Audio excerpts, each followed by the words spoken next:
Então, essa é a webconferência 1 da disciplina de Física Experimental 2. Tá? Ótimo. Webconferência 1 da disciplina de Física Experimental 2. Bom, gente, só rapidamente, tá? Da aula de hoje, nossos objetivos aí. Eu quero falar rapidamente do plano de ensino, falar do AVA, né, que é da plataforma. Na verdade, a plataforma, eu não sei se já está aberto para vocês. Alguns me mandaram mensagem dizendo que não, né, que vocês não estão matriculados, mas isso é só um detalhe. Em breve já deve liberar, tá certo? Vocês vão trabalhar em grupos nessa disciplina, então a gente vai precisar fazer a divisão dos grupos. Eu não vou fazer a divisão hoje, eu vou só disponibilizar o link para vocês me informarem os grupos, tá bom? Depois eu vou falar um pouco mais sobre a questão dos grupos, né? Vou dar uma revisada rápida na questão da teoria de erros e a gente vai falar rapidamente também sobre os experimentos que vocês vão desenvolver. Então, é um geral sobre a disciplina e uma rápida revisão de algumas coisas que vocês já estudaram, tá bom? Bom, o plano de ensino está lá no AVA, é esse modelinho que vocês já conhecem, tá? Mas sempre vale a pena dar uma lida, porque sempre tem informação importante, né? Então, vocês já sabem também a questão da nota, né? 10% de nível 1, 75% de nível 2 e 15% de nível 3, tá? Aí, se for média do semestre, 5 está aprovado, se for abaixo de 5 está de repercurso, né? E se for abaixo de 5 no repercurso também fica reprovado.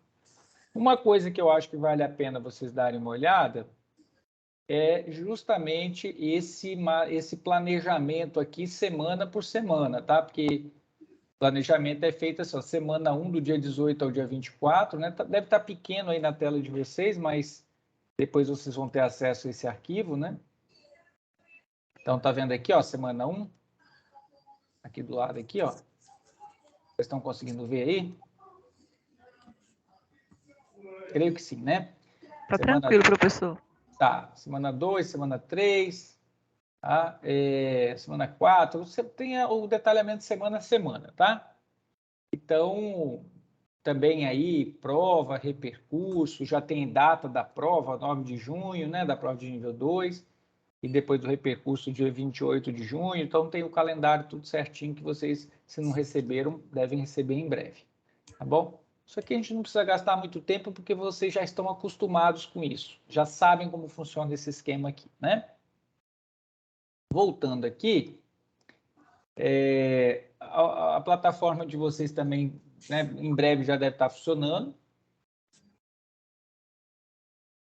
E, sim, esse link eu vou disponibilizar, mas vou disponibilizar lá na plataforma também, para vocês entrarem e fazerem a inscrição, né? Fazerem a inscrição.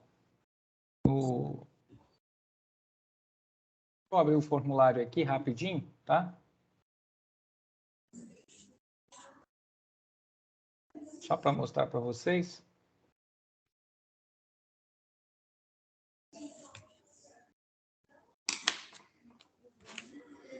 É esse formulário bem simples aqui, ó. Os grupos, tá? Então, vocês vão responder, né, de qual polo que vocês são. Vocês já fizeram isso, né?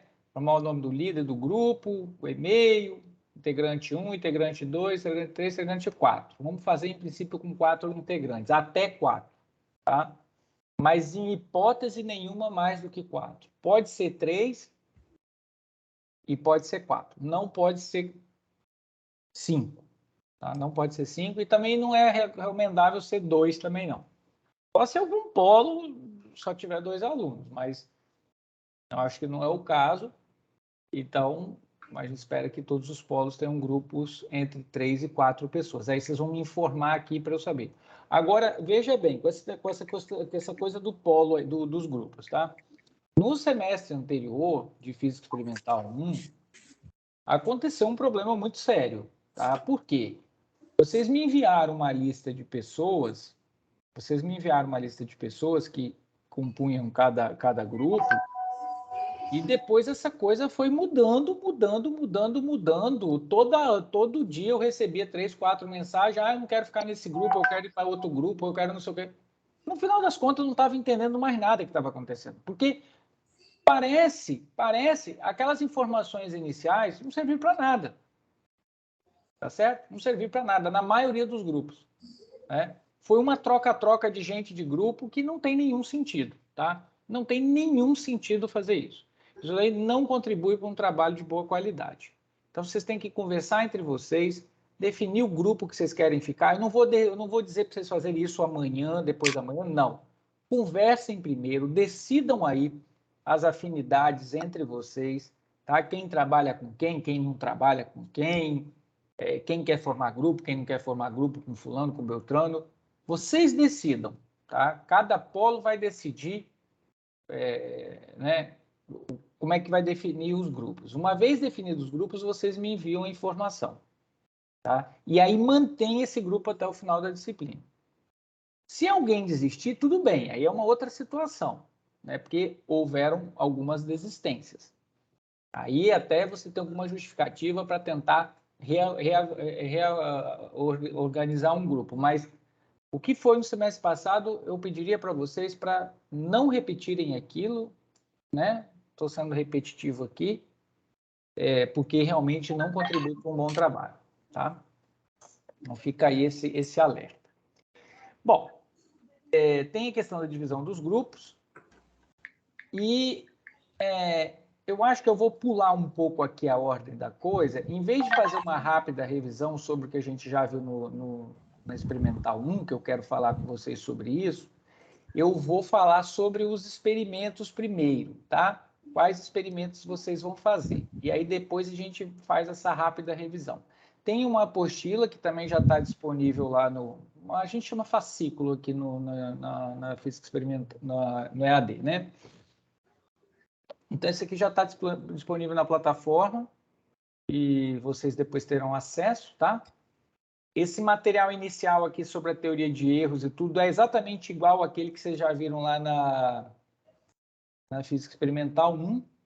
E agora vocês vão realizar 4 experimentos, tá? Vocês vão realizar 4 experimentos, mas os experimentos serão feitos nos polos, tá? Não mais em casa, como foi o período do semestre passado, tá? Eu vou falar rapidamente sobre cada um deles. Tem alguém que está com o microfone aberto aí? É o Pedro. Parte aqui, ó. Professor, Oi, pode falar. aproveitando a deixa aí, só queria saber o seguinte: podemos fazer o grupo de um polo diferente do outro? Como assim? É porque a gente assim, tem afinidade assim, com outras pessoas de outros polos também, que gostam de trabalhar junto. Eu posso pegar uma pessoa do outro polo para fazer parte do meu grupo? Olha, nesse caso aqui vai ficar complicado, porque como vocês terão que encontrar no polo para fazer os experimentos, tá? Eu estou entendendo que se você é do polo, por exemplo, de Vila Velha, você vai se deslocar ao polo de Vila Velha para fazer com as pessoas do polo de Vila Velha. Como é que você vai formar grupo com o polo de Piúma, por exemplo? Só para citar um exemplo. Entendeu? Porque no semestre anterior, os experimentos estavam sendo feitos em casa, por conta daquela questão da pandemia, não podia encontrar e tal. Agora não, agora voltou tudo presencial, né? Inclusive, hoje eu estou começando a aula meia hora mais tarde, justamente porque eu estava lá na UFES, nas atividades do presencial. A gente tinha uma série de atividades nesse dia inaugural. Eu acabei me atrasando um pouco, porque, na verdade, a minha ideia é fazer essa aula às 7 horas, todos os dias às 7, todas as segundas, né, às 7. Então, voltou tudo presencial, inclusive vocês aí, tá? Então, Marcos, vai ficar complicado para vocês fazerem grupo com pessoas de polos diferentes, tá? Tudo bem, entendido. Bom, então tem toda aquela coisa, e uma outra coisa que vai mudar agora nos experimentos é o relatório, tá? O relatório não vai ter mais aquele formulário bonitinho no Google Planilhas. Porque aquele formulário que você vai só preenchendo os espaços em branco é um formulário interessante. Ele é mais fácil de fazer. né? O relatório é mais fácil de fazer. Mas vocês têm que começar a caminhar para um modelo de relatório de de ter uma maior autonomia ao escrever um relato de um experimento, tá? Ainda assim, eu vou estabelecer um conjunto de tópicos que vocês vão ter que seguir, mas agora vocês vão fazer isso num arquivo Word, tá certo? Depois vocês vão gerar um PDF lá no final, o arquivo final, e me enviar. E vocês vão ter que tomar algumas decisões, né? De formatação, como que apresenta e tal, e obviamente que eu vou avaliar tudo isso, tá? Então, o que tem que ter o relatório de cada experimento? Tem que ter uma folha de rosto, tem que ter os objetivos, tem que responder as questões que tem em cada roteiro, vocês já vão ver, tem que ter os dados experimentais, tem que ter a parte da análise de dados, respondendo todas as perguntas que tem em cada roteiro, e tem que ter também uma conclusão, tá? Também respondendo as perguntas que existem em cada roteiro. Cada roteiro tem as orientações sobre cada um desses tópicos, tá bom? E por fim, também as referências bibliográficas que vocês usaram. Como é que o relatório vai ser avaliado? O relatório vai ser avaliado com relação ao cumprimento dessa formatação que tem aqui, né? Tem um item aqui de confecção do relatório, então o relatório vai ter que seguir esse roteiro, esse conjunto de tópicos, o relatório vai ter que ter esses tópicos, tá?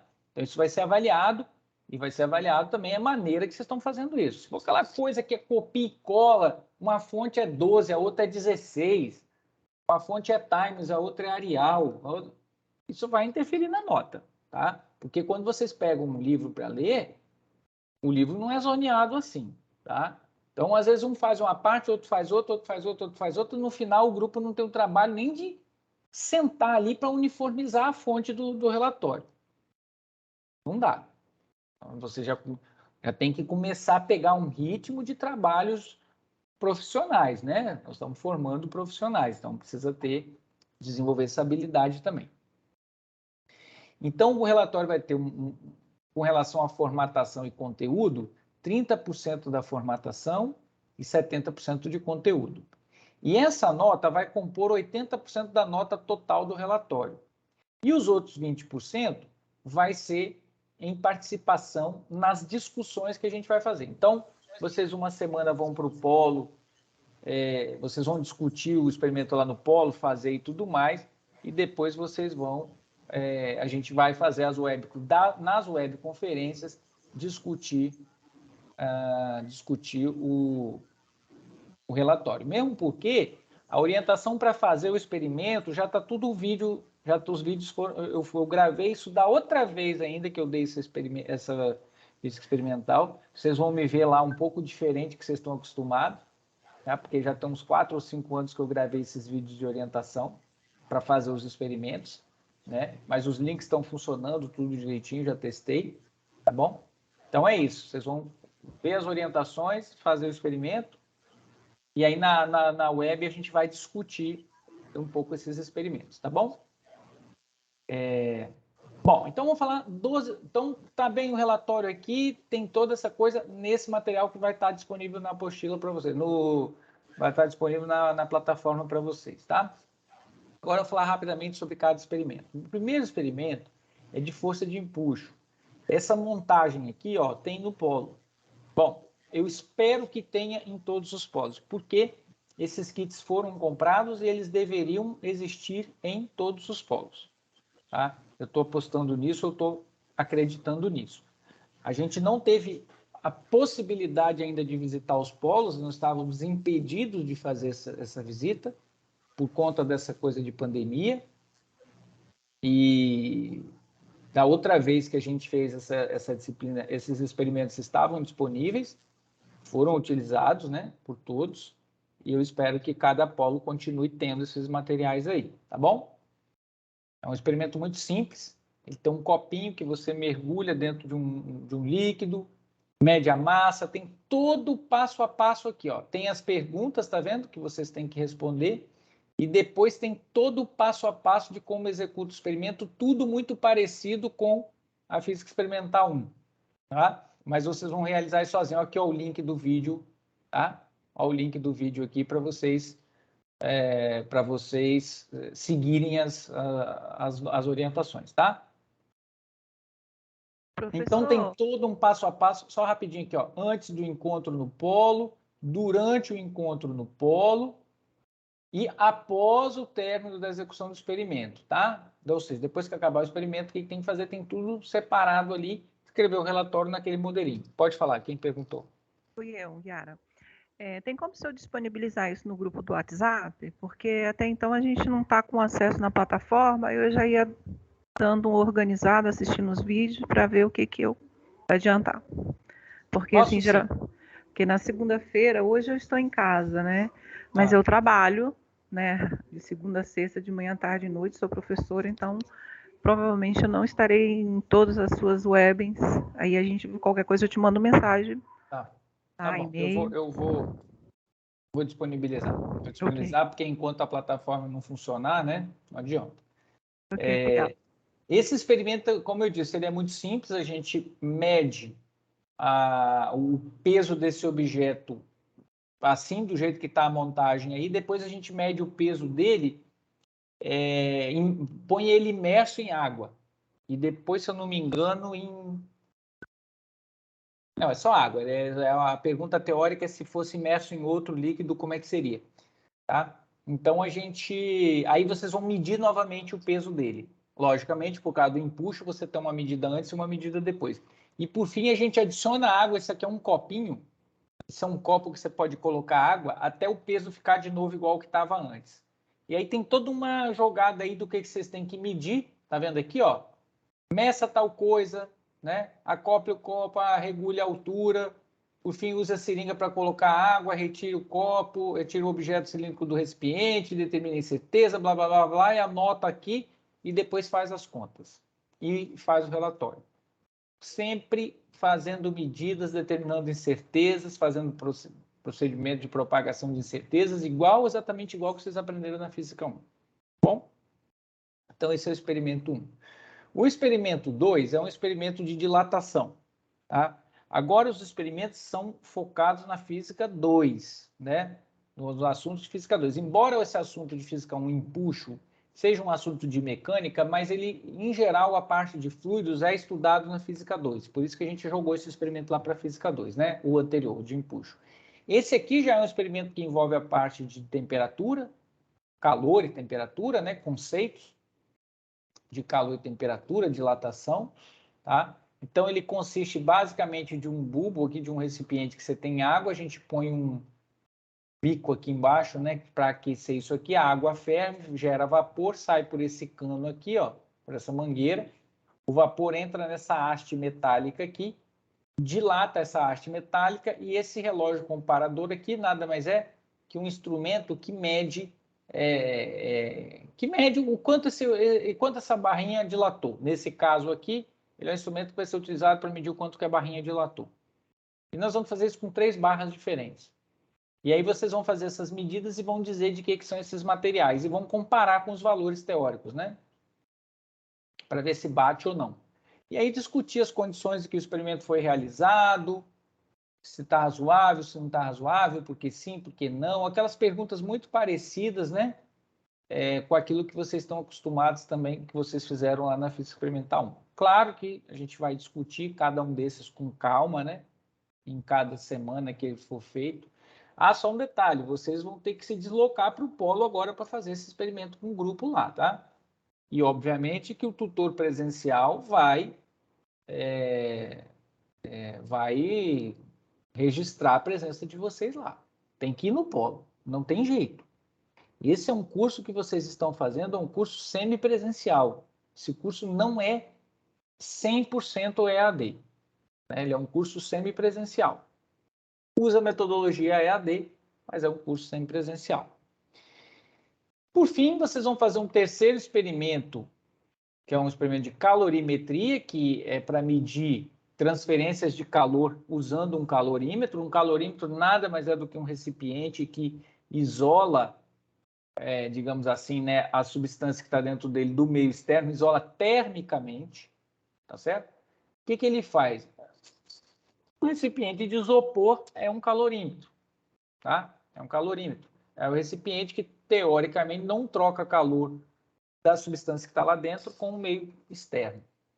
E aí você pode estudar trocas de calor entre substâncias que são colocadas dentro do calorímetro, tá certo?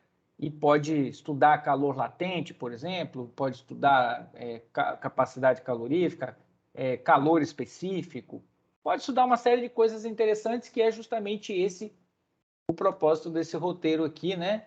Estudar o que é calor específico, o que é calor latente, o que é capacidade calorífica de um objeto, tá?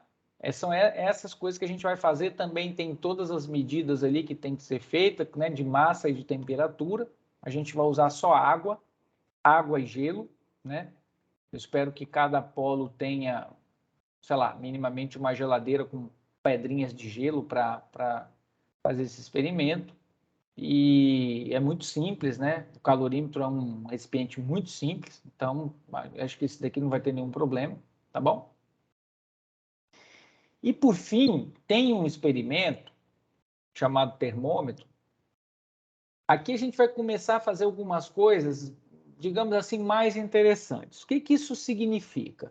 Isso significa que eu não vou mais, né, esse é um experimento que eu vou falar para vocês qual é o objetivo, vou dar algumas orientações, mas vocês vão montar o roteiro e vão montar o experimento e vão coletar os dados e vão me apresentar os resultados, tá? Então a gente começa a diminuir um pouco a estruturação e dar mais autonomia. Por quê? Nós estamos formando físicos que vão dar aula no futuro.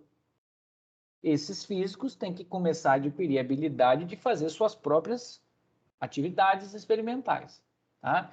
Então, esse experimento, o objetivo é construir um termômetro usando álcool que meça a temperatura ambiente com um erro máximo de 1 grau, comparado com um termômetro comercial, tá?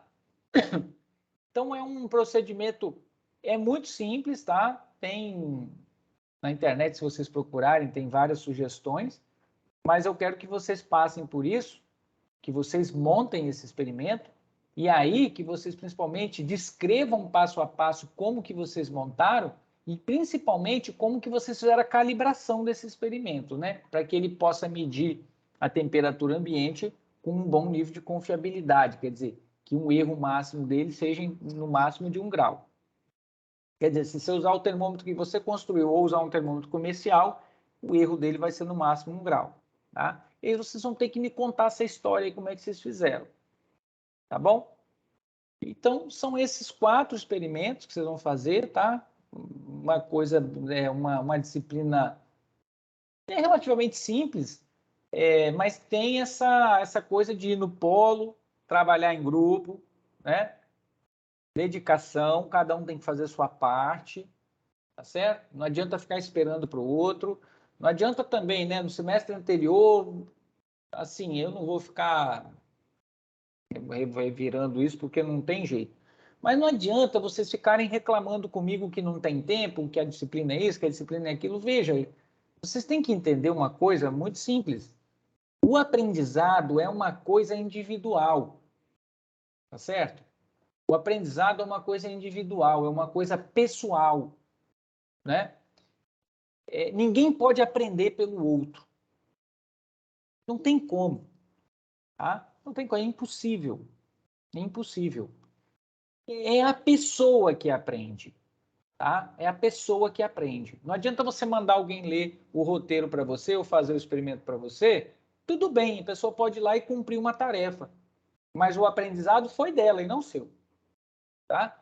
Então, quando vocês às vezes reclamam, tudo bem, às vezes vocês até têm razão mesmo de reclamar, uma data, não sei o quê, blá, blá, blá. Mas quando vocês reclamam, entendam que vocês, na verdade, estão tentando escapar de uma coisa inevitável, que é a dedicação que precisa ter para fazer as coisas, né? O empenho que precisa ter para fazer a atividade, são absolutamente fundamentais para o aprendizado que eu tenho certeza que vocês estão buscando aqui, né? Eu tenho certeza que todos vocês estão aqui porque querem ser físicos, porque gostam de física, porque dão aula de física, já dão aula ou vão dar aula de física, tá certo? Ou estão buscando entender melhor como é que são esses fenômenos, como é que explicam esses fenômenos. Então, isso é uma atividade que vocês têm que encarar. Tá? Não quer dizer que não possa nunca, o aluno também está no direito dele de reclamar, professor, não sei o que, tá. Isso aqui não deu certo, você poderia dar mais um prazo, está no direito de fazer isso. Mas entendam que não adianta ficar fazendo isso toda hora. Não adianta falar que não tem tempo de ir no polo, né? Não adianta o grupo botar o nome, tá? Precisa ter clareza disso. Realmente, no semestre anterior aí, houve muita reclamação. Eu acredito que vocês também reclamam dos professores, né? Mas eu estou falando para vocês diretamente. Eu senti alguns aí, né? Lógico que não tem nenhum sentido nomear nem nada, mas foram muitas pessoas reclamando de muitas coisas. Tá? Isso não adianta muito. Tá? Infelizmente, não adianta muito. Eu sei que vocês trabalham, eu sei de tudo isso. Eu sei que o tempo é curto, tudo mais. A gente precisa achar um jeito, a gente precisa achar o caminho, a gente precisa achar a maneira, a forma de resolver esse problema, tá? Garantindo que o aprendizado vai ocorrer. Bom, então é isso, assim, tem esse trabalho lá no polo, né? Que tem esse deslocamento, tem que estar no mesmo dia todo mundo junto, tá? Porque um trabalho de grupo, o dia que o grupo vai se reunir para coletar os dados, todas as pessoas têm que ir lá. Coletar dados, executar experimento também é aprendizado, tá? Não é só fazer o relatório, não é só escrever ou só fazer a conta. Não adianta um colega vai lá, coleta os dados, o outro escreve o relatório, o outro faz os cálculos, o outro arruma a formatação. Não é assim. Não é assim. Todo mundo tem. Vocês até podem dividir as tarefas, mas tem que fazer junto. Tá? Tem que estar ali participando, tem que estar ali entendendo, principalmente na hora de executar o experimento e coletar os dados. Né? Tem que estar junto. Senão, não vai dar certo. Tá? Bom, querem perguntar alguma coisa, fazer algum comentário? Posso continuar aqui?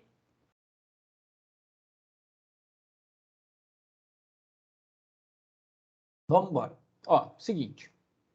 No semestre passado, a gente falou um pouco sobre essa coisa de medidas, né? Eu queria relembrar só algumas coisas. Nessa frase aqui que eu gosto muito, né? A medida é um indicador da boa ciência, o quanto você conhece sobre alguma coisa depende do quão bem você pode medir. E aí nós fizemos uma série de atividades medindo o cartão de banco, né? Cartão de crédito, cartão de plano de saúde, essas coisas. E aí nós concluímos o quê? Que toda vez que você mede alguma coisa, você não tem acesso ao valor exato daquilo, ao valor real. Por outro lado, o que a gente está medindo? O que a gente está determinando? A gente está determinando o valor mais provável. Não é isso? E aí, esse valor mais provável e a dúvida que eu tenho em cima dele depende do instrumento que eu estou utilizando, né? Se eu estou utilizando... Poxa vida, não foi nessa daqui que eu coloquei a... Deixa eu lembrar aqui onde é que está, rapidinho. As fotos. Eu botei as fotos do... Eu vou recuperar isso aqui, só um minutinho, tá? Eu acho que foi nesse aqui que eu melhorei o negócio.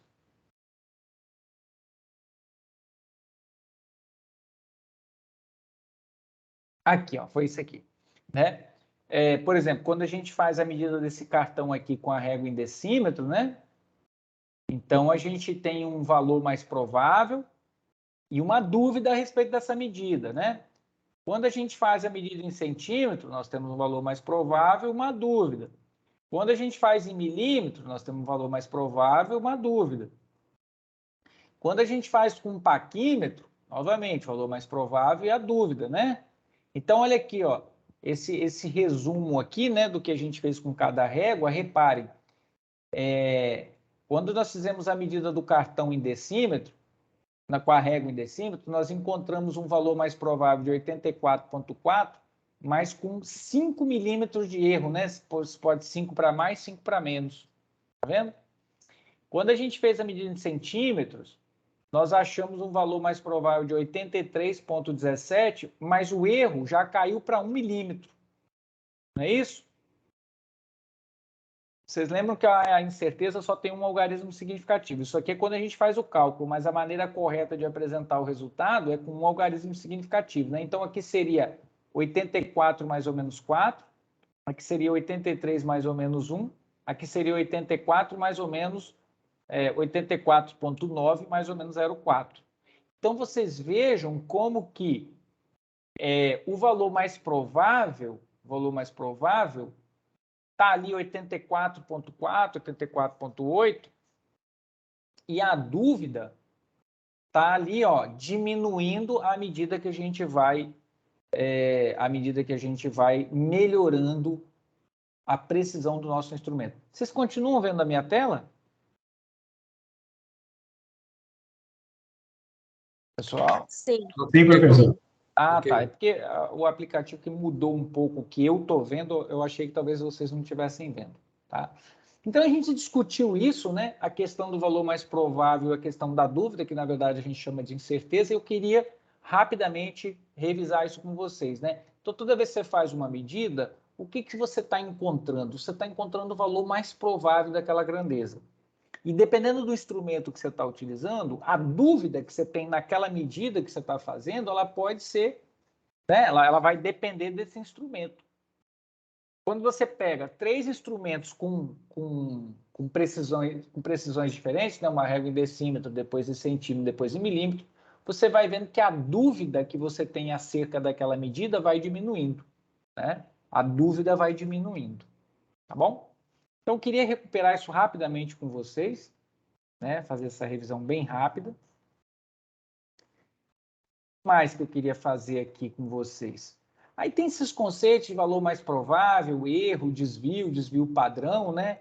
Os tipos de erro, que são erros aleatórios, aqueles que ficam flutuando, os erros sistemáticos, não sei se vocês lembram dos erros sistemáticos, são aqueles erros que são sempre para mais ou sempre para menos, né? Por exemplo, se você tiver um termômetro, por exemplo, o que pode ter acontecido com um termômetro? Antigamente, a gente tinha aqueles termômetros de mercúrio. E aquela escala, às vezes, ela é uma escala pintada no próprio vidro, mas, em geral, ela é uma escala que foi inserida dentro daquele vidro e ela foi posicionada, digamos assim, ó, quando a água estiver a 0 grau, aquela escala coincide o 0 com aquele nível do mercúrio. Mas com o uso, aquela escala pode ter descido um pouquinho ou subido um pouquinho. Então, o que vai acontecer com esse termômetro? Ele vai sempre medir uma temperatura a mais do que deveria ou a menos do que deveria, né? Esses são os erros sistemáticos, aquele erro se repete em todas as medidas que você vai realizar com aquele instrumento, né? Então, a gente discutiu isso, discutiu como que é possível você eliminar, por exemplo, o erro sistemático. O erro aleatório você não elimina, você simplesmente estima o valor dele e trabalha com ele, né? Já que é impossível achar valor exato de uma medida, você tem que aprender a trabalhar com o erro, com a dúvida, melhor dizendo. A gente chama de incerteza. O que é incerteza? Nada mais é do que a dúvida que eu tenho acerca de uma medida que eu estou realizando, tá? O erro sistemático é um erro que pode ser sempre para mais ou sempre para menos. Esse é possível você identificar. Por exemplo, se você tiver uma balança de self-service, por exemplo. Se essa balança estiver medindo 50 gramas para mais, é possível você descobrir isso. Como? Coloca aquela mesmo prato de comida na balança que pode estar com erro e numa outra balança que você sabe que foi calibrada, né? O Imetro tem essa função. O Imetro faz isso. O Imetro pega um peso padrão de 1 quilo, por exemplo, coloca na balança. O mostrador da balança tem que dar 1 quilo. Se ele der 1 quilo e 20 gramas, é porque está com 20 gramas deslocado para cima. Ou se ele der 980 gramas e está com 20 gramas deslocado para baixo. Entendeu? Então, o erro sistemático, aquele que se repete em todas as medidas, é possível ser identificado e é possível, inclusive, ser eliminado, né? Se você tiver esse cuidado de calibrar o seu instrumento. Quem trabalha com estabelecimento comercial é obrigado a ter instrumento calibrado, tá? É obrigado, porque se você não fizer isso, primeiro que você nem pode funcionar, né? Porque existe regra para isso. Ocorre que algumas pessoas não cumprem a regra, né? Aí não tem nenhuma denúncia nem nada, as pessoas vão fazendo isso de má fé, que é muito triste, né? É muito triste, a gente sabe que infelizmente tem pessoas que agem dessa forma. Mas a gente que se conhece, né? As pessoas que conhecem não tem que ficar agindo dessa maneira. As fontes de erros, né? A gente também discutiu um pouco por que tem um tipo de erro, por que tem outro, não vou comentar muito sobre isso, tá? E aí, finalmente, a gente chegou no conceito de incerteza. Na verdade, a incerteza são aquelas incertezas do tipo A ou do tipo B. Aquelas incertezas do tipo A é quando você pode fazer uma medida repetidamente, sem ficar influenciado pelo valor anterior, né? E as incertezas do tipo B é aquela que você não pode ficar fazendo repetidamente, porque você fica influenciado pelo valor anterior. Quer dizer, de nada adianta você pegar um cartão de banco e medir 10 vezes o comprimento dele. Por quê? Quando você faz isso, você ficou influenciado pela medida anterior. Então, dificilmente você vai fazer a segunda medida sem lembrar da primeira. E você tem uma tendência a repetir, escrever sempre aquele mesmo resultado. Aí você vai calcular o valor mais provável e a dúvida, né, que você tem a respeito daquela medida, vai dar zero a dúvida. Isso faz sentido? Não faz sentido. Então, você tem que saber se a medida pode ser repetida, quer dizer, se você pode repetir aquela medida várias vezes, ou se você não pode fazer isso. Então, você tem que saber, né, como que você vai determinar a incerteza. Por exemplo, se um pêndulo oscilando. Melhor ainda, o experimento da dilatação. O que vai acontecer? Quando você fizer o experimento da dilatação, a barra vai dilatar uma vez. Você vai ter aquela oportunidade de fazer a medida. Você não vai ficar refazendo o experimento 10 vezes para determinar a incerteza. Então, ao fazer a medida, você vai ter que achar alguma forma de determinar a incerteza daquela medida, de uma única medida. Tá? Você fez o experimento, é uma medida única e tem que determinar a incerteza. São incertezas do tipo B, tá? Que você só tem uma oportunidade de fazer a medida. Como é que você determina incertezas do tipo B? Tem aqui, ó, conhecimentos a priori, por alguém que às vezes já fez aquela medida e já determinou aquela incerteza, ou deduzidas por observação das suas características. Você está olhando para aquele experimento e está vendo mais ou menos ali qual que é o tamanho da dúvida que você tem ao fazer aquela medida. Informações de medidas anteriores que eu já falei, né? Certificados de calibração, às vezes o próprio instrumento que você está usando te diz qual é a dúvida que você tem ao fazer a medida, né? Manuais técnicos, e mesmo estimativas baseadas em conhecimento e experiências anteriores do experimentalista, ou seja, a pessoa que está fazendo a medida, tá certo? Se ela já é uma pessoa experimentada, uma pessoa que já tem prática com aquilo ali, ela já olha e fala assim, opa, essa dúvida aqui é em torno de tanto. Tá? Então, essa coisa de determinar incerteza, procedimento de determinação de certeza, é uma coisa fundamental na física experimental. Tá? A gente vai tentar discutir um pouco isso com vocês em cada um desses experimentos. Tá? Tem orientações nos roteiros, mas a gente vai também tentar tirar essas dúvidas de vocês para que vocês realmente, né, se apropriem bem disso. Ao fazer um procedimento experimental, entendam realmente o que estão fazendo. Tá bom? Depois falamos de algarismo significativo, né, que depende da quantidade depende da precisão do instrumento, tá? A quantidade de algarismos significativos, toda medida tem pelo menos um algarismo duvidoso e outros significativos, né? Aí vai depender, por exemplo, uma medida daquele cartão com 1 decímetro, né, na régua em decímetro, só tem um algarismo significativo, que é um duvidoso. A medida em centímetro tem um duvidoso e um exato. A medida em milímetro tem 2 exatos e um duvidoso. A medida em paquímetro tem 3 exatos e um duvidoso. Se depois ficarem com dúvida nisso, a gente pode discutir também ao fazer os experimentos, tá? Voltar um pouco nessa discussão do que é algarismo significativo. Apesar de que também tem na apostila alguma discussão. Notação científica, moleza, isso daqui não tem que falar muito, né? Só colocar um número, uma potência de 10 e o número que sobra tem que ficar entre 1 e 10. Arredondamento também, né? Entre 0 e 4 você não faz nada. Se tiver o vizinho mais próximo, se for entre 5 e 9, você aumenta um algarismo no que foi truncado, tá? Ordem de grandeza também a gente discutiu. Tem lá uma discussão na apostila que vocês podem dar uma lida. Eu estou passando rápido, com uma revisão rápida, tá? E, por fim, a parte de propagação e incertezas em cálculo. Isso aqui foi uma coisa lá na Física Experimental 1, com uma enxurrada de erros. Tá? Uma enxurrada de erros. Realmente, assim, parece que o material da apostila não foi suficiente para fazer entender, porque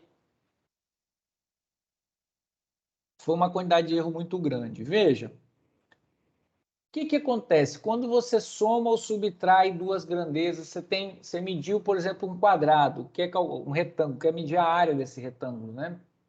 Ou o perímetro. Se você está medindo o perímetro, você tem que somar os lados. Mas se cada lado tem uma incerteza, qual é o resultado final do perímetro? Então, você tem que somar as incertezas, tá? Então, para soma e subtração, somam-se as incertezas. Se você quer calcular a área, por exemplo, que é uma multiplicação, aí você faz essa conta aqui, ó. Tem que ir lá na apostila e dar uma olhada nos exercícios resolvidos que estão lá, para não continuar errando, né? Para não continuar errando, senão vai continuar errando isso, tá? Vocês já vão para a Física Experimental 2. Tem que dar uma lida na apostila, tá?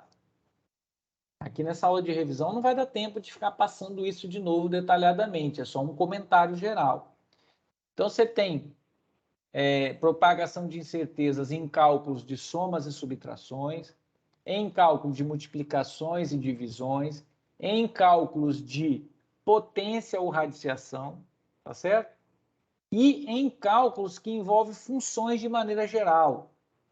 E de um ângulo, qual é a incerteza do seno desse ângulo?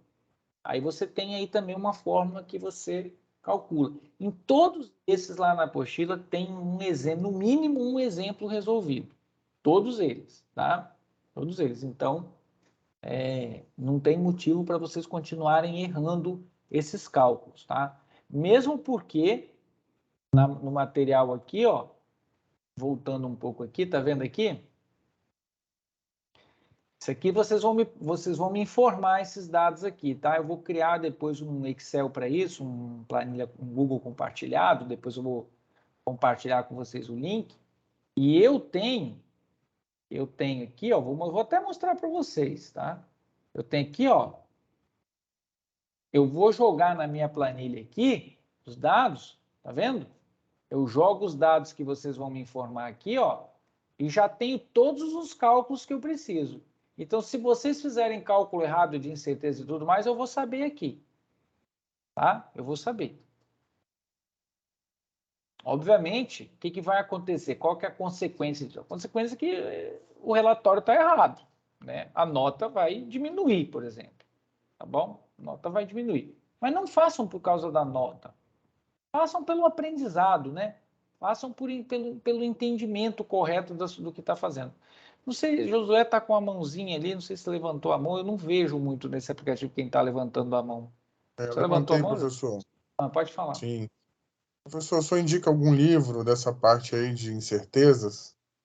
Olha, Josué, tem um livro que a gente indica que eu não sei, tá? Eu não tenho esse livro nem eletrônico, eu só tenho uma versão dele mais antiga. Veja bem, tem até uma apostila interessante que eu posso até mandar para vocês. Eu acho que até está na Física Experimental essa apostila. Não. Só que essa parte, isso é um curso, tá? A gente está falando de metrologia, isso daqui é um ramo da metrologia, né? Da ciência da medida, tá?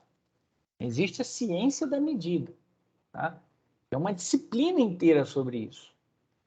É um negócio denso, extenso. Você tem que estudar muito, tem muita coisa por trás disso.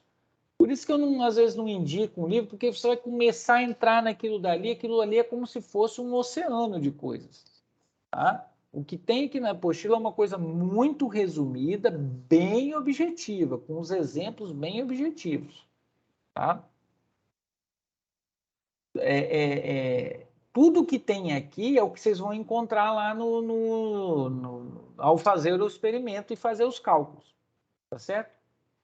Então é assim, ó, o meu objetivo aqui não é que vocês saiam daqui sabendo a parte de metrologia de tratamento de erros em dados. Não. Sabendo a coisa com profundidade. É tendo noções gerais dessa coisa. Tá? Por isso que tem essa parte inicial da apostila aqui, né? Vocês reparem que a apostila tem o quê? Deixa eu olhar aqui, só para falar para vocês, ó. Ela começa, ela tem até aqui assim, ó, nessa página aqui, ó, 38 páginas falando de tratamento de dados, tratamento de erros em dados, tá? Então, quer dizer, esse é o material que a gente recomenda que vocês deem uma lida, deem uma estudada, e se tiver dúvida tem que perguntar, obviamente, né? Eu acho que tem algum livro indicado aqui, deixa eu lembrar aqui se tem. Tem aqui no mapa de atividades, eu acho que tem, quer ver? Aqui, ó, esse aqui, ó. Helene e Vanin, ó, tratamento estatístico de dados em física experimental. Para não dizer que não tem, tem, tá? É isso, é um livro que fala só sobre isso, tá? Tem aí no próprio... Eu nunca fiquei forçando a barra para vocês lerem essas coisas, porque isso daqui é bem trabalhoso, um livro inteiro só sobre isso. E é pouco ainda, isso aqui também são noções gerais, é quase um curso mesmo, um curso de metrologia, quase como se fosse uma graduação. Tá? O cara que ele passa no concurso do Inmetro, ele entra lá, ele fica um tempão lá fazendo cursos de capacitação internos, né, para aprender a lidar com essa coisa, com propriedades, assim, para cada... Se o cara vai fazer... se ele vai fazer calibração de balança é uma coisa, se ele vai fazer calibração de bomba de gasolina é outra, se ele vai fazer calibração de instrumento de medida elétrica é outra. A ideia geral é a mesma, mas cada um desses instrumentos tem procedimentos específicos, né? Calibração de paquímetro, calibração de micrômetro, goniômetro, que é para medir ângulo, relógio comparador, tá? Tem milhares de coisas. Termômetro também calibra. Todo instrumento de medida calibra. E precisa saber muito sobre essa parte de tratamento de erros, tá? Tudo bem, José? Ok, professor. Obrigado. Tá. É isso. Então, era isso que eu queria falar para vocês hoje. Aí já é os experimentos, né, que eu tinha deixado para eu invertir um pouquinho aqui. Falei primeiro dos experimentos e depois essa revisão rápida, tá? Era isso que eu queria falar para vocês hoje, tá bom? Então, essa primeira semana aqui, eu vou depois disponibilizar já uma atividade de nível 3, um questionário lá sobre teoria de erros, tá? Vou disponibilizar na plataforma para vocês fazerem um questionário online, tá bom? Mas aí eu vou informando para vocês, semana a semana, as atividades avaliativas da disciplina, tá bom? Mas tem tudo também aqui explicando o que vai ser, tá? Deixa a plataforma ficar ativa, né? Que aí eu vou disponibilizar lá.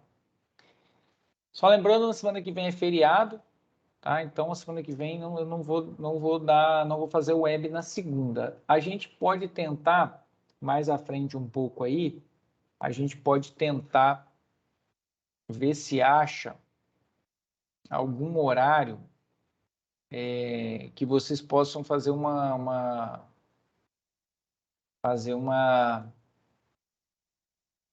web algum outro dia, um dia alternativo. Agora vocês pararam de ver minha tela, né? Sim. A tela que eu estava compartilhando lá, tá? Aí a gente tem que tentar ver se acha um horário, né?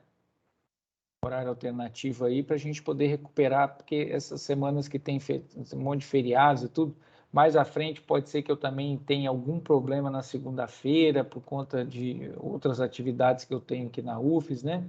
Pode ser que eu não consiga dar aula também para vocês em algum momento, tá? Mas aí também a gente vai avaliando isso e tenta ver se acha um horário alternativo. Se funcionar bem esse negócio da gravação de hoje aqui, aí vai ser mais fácil, porque se alguém perder alguma aula, alguma discussão, eu sempre gravo e aí vocês podem depois assistir. Ok, professor. Perguntas, dúvidas, questionamentos, reclamações, choradeiras? Choradeira não, hein? Brincadeira, pode estar. Choradeira nós vamos deixar mais para frente, professor. Choradeira você deixa mais para frente. Eu até abri meu microfone, Hum.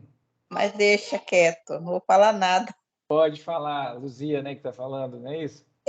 Não, eu estouro muito. Não, Olha, Luzia botou o nome dela de Luz. Olha que maravilha. Vou ver se dá uma melhorada agora, né? Colocando luz, né? Dá uma iluminada. Isso, ótimo, muito bom. A gente vai ver se consegue visitar vocês, né? Finalmente a gente se conhecer pessoalmente, tá? Eu já combinei. Nossa, vai ser ótimo. Isso é muito bom. Já combinei com o Zé Alexandre.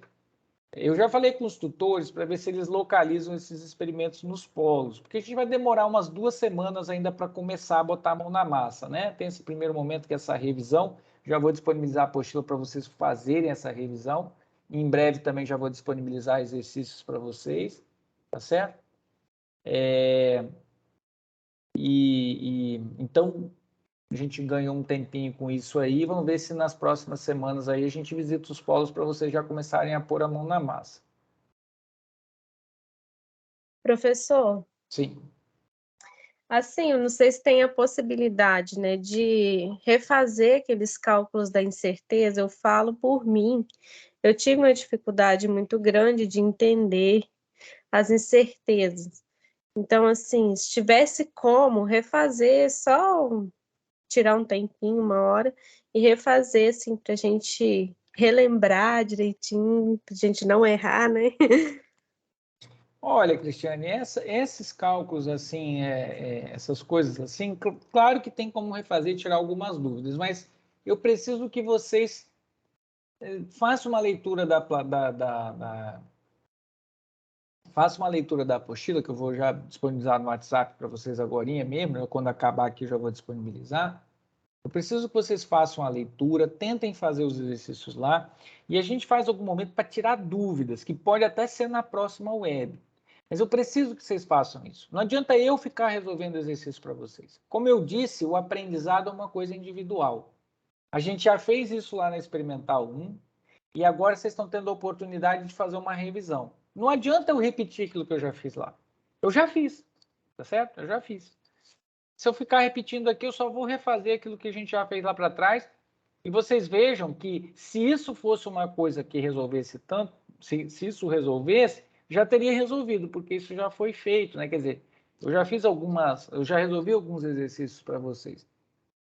Não adianta muito. Adianta sim vocês tentarem fazer, aí só, professor, eu tive problema aqui nesse ponto. O que eu estou errando? Aí é diferente. Aí resolve. Porque quando a gente vai lá e ajuda o aluno que teve uma dificuldade num ponto específico, ele passa daquele ponto, ele vai para o próximo. Ele supera aquela dificuldade. Isso a gente pode fazer até lá no grupo do WhatsApp, né? Vocês podem ir fazendo lá, posta lá, professor, eu fiz essa conta até aqui, aqui eu não estou mais conseguindo. Onde que eu estou errando? Eu não prometo que vou responder de imediato, mas se vocês fizerem esse tipo de demanda, que inclusive os outros colegas podem ajudar, não precisa esperar eu responder, né? Se alguém souber responder, pode responder lá no próprio grupo. Isso aí tem mais efeito, viu, Cristiane? Isso aí tem bastante mais efeito. Professor, eu vou concordar com a Cristiane. Eu, sinceramente, calcular incerteza, para mim, não ficou claro, eu não aprendi, né? Eu fiz assim, eu fiz de uma forma, eu lembro que até eu te mandei alguns cálculo, mas, sinceramente, não houve aprendizagem, eu não aprendi. Eu tenho dúvida, tá? Foi feita a leitura da apostila, mas, sinceramente, eu não consegui entender, não. O que eu acho que tem que fazer é refazer a leitura e tentar fazer os exercícios, tá? Tentar fazer os exercícios, que lá na apostila tem um monte de exercícios. Um monte lá para fazer. Tá? Eu posso até fazer calcular porque lá não tem gabarito, né? Não tem resposta certa e errada. Isso eu posso fazer. Falar para vocês qual é a resposta de cada um deles. Tá? Disponibilizar depois. Falar, ó, essa é a resposta tal, que aí vocês podem comparar, né? Falar, isso aqui a gente acertou, isso aqui errou, o que a gente está errando, por que está errando, tá? Mas é isso, assim, tem que refazer esse passo a passo aí, tá bom? Aí, se vocês fizerem isso e apresentarem dúvidas, num próximo momento, a gente pode sim parar um tempo para tirar essas dúvidas. Isso vai ser bastante produtivo para aqueles que tentaram realmente fazer.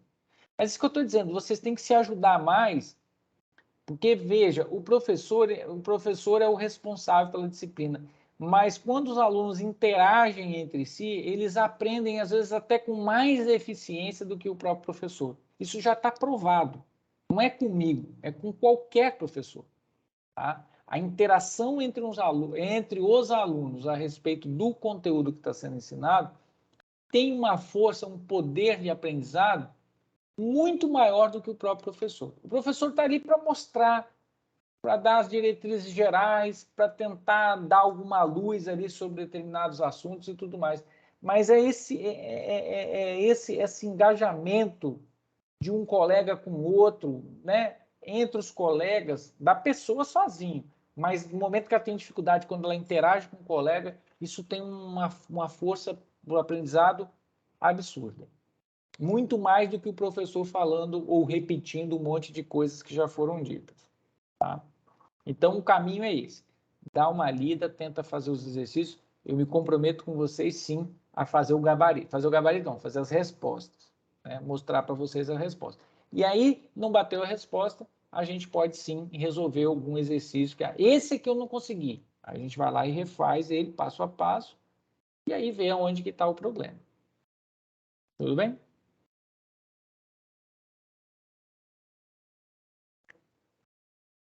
Podemos combinar assim? Professor, Não, sim, assim, Pode ser. Para lá que tem duas pessoas que falaram ao mesmo tempo, aí eu não entendi muito bem. eu falei. Fala, Luzia. Então, eu queria saber se esse período vai ter aquele projeto de ter um tutor para ajudar. Vai ter isso aí? Como Um assim, tutor, então? eu nem sei como é que chama. Monitor. Monitor. Olha, o monitor seria muito bom se fosse só que teria que ser alguém de vocês mesmos, porque a gente não tem, como é o curso de oferta única, a gente não tem pessoas mais avançadas no curso que poderiam ajudar. Né? Teria que ser alguém do próprio polo, além do tutor, que está aí para ajudar também, mas o tutor tem que lembrar, o tutor não vai entender de todas as matérias, né? Teria que ser algum colega de vocês que possa ajudar. Aí, como é que funciona? A pessoa tem que entrar em contato com o José Alexandre?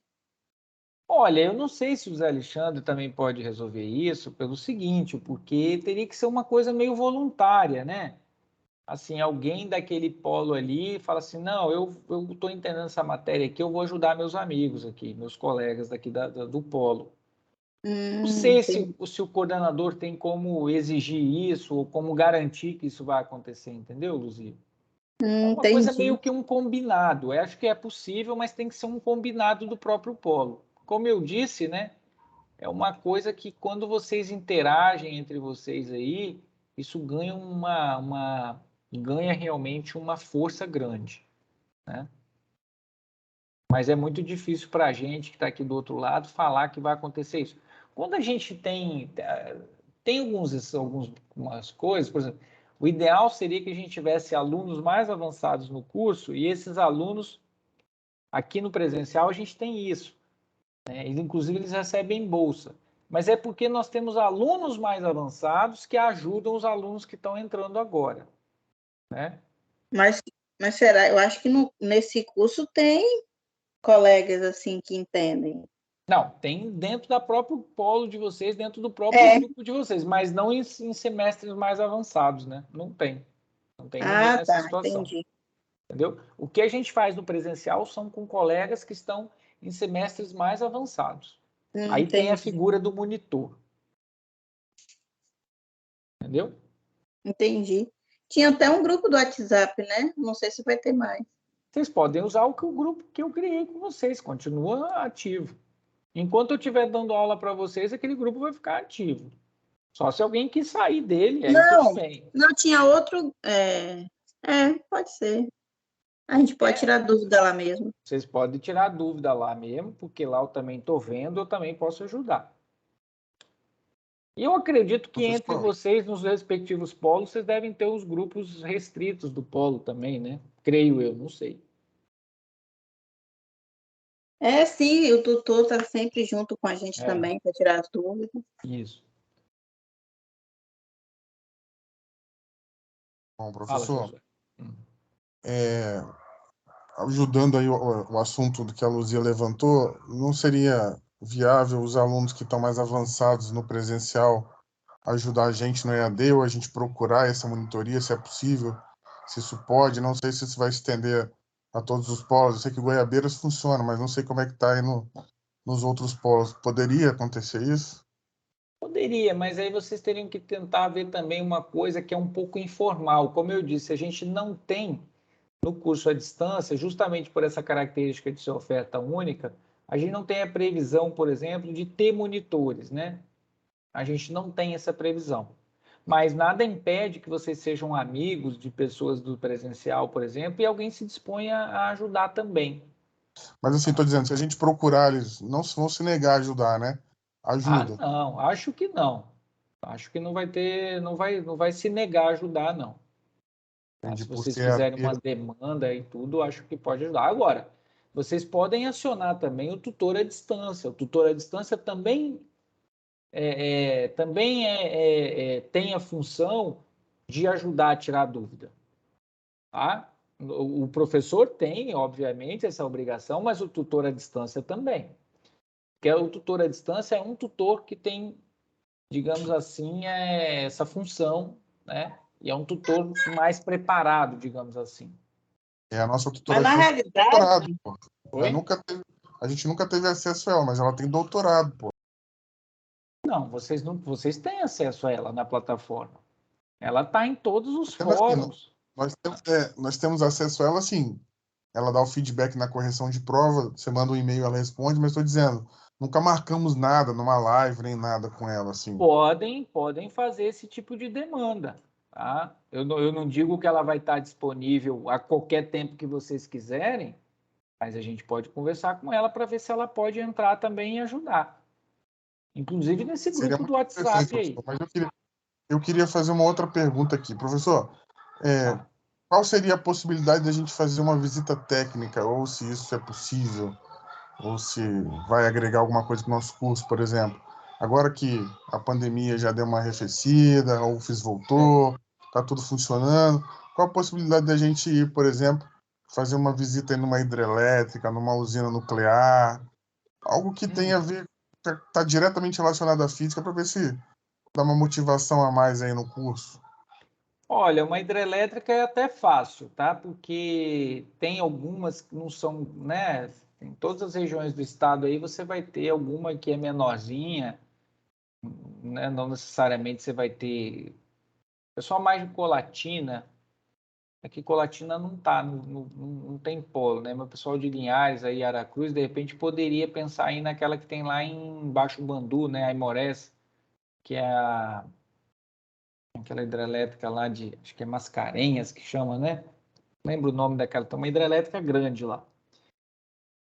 Pessoal aí daqui de Vila Velha, pessoal do sul do estado, também tem algumas possibilidades de pequenas centrais hidrelétricas, né, que chamam PCHs, né? Tem algumas pequenas por aqui, por essa região. É possível, viu, Josué? Agora eu vou te falar, às vezes a gente vai nisso pensando que vai ver grandes coisas e tal. Você chega lá e é meio uma caixa preta, você não tem muito acesso ao que está acontecendo efetivamente. É só bonito, né? É sempre um ambiente muito bonito, uma visão. É meio que um turismo, assim, uma visita mais técnica, essas coisas assim.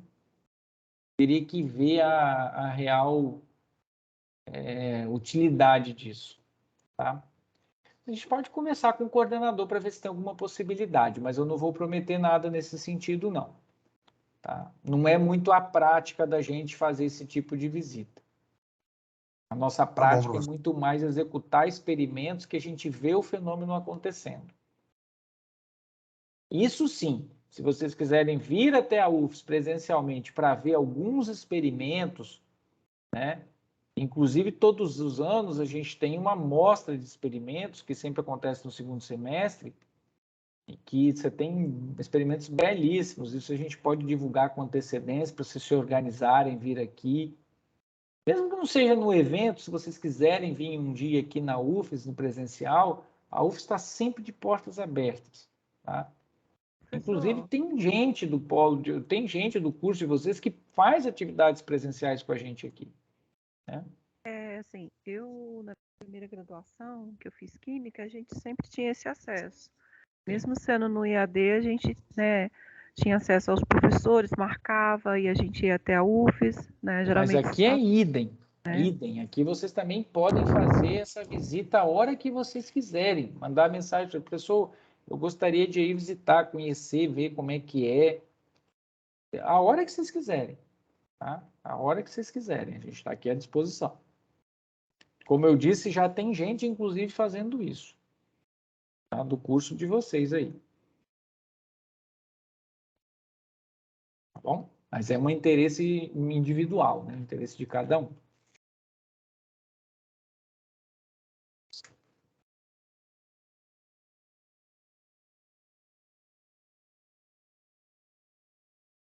que mais?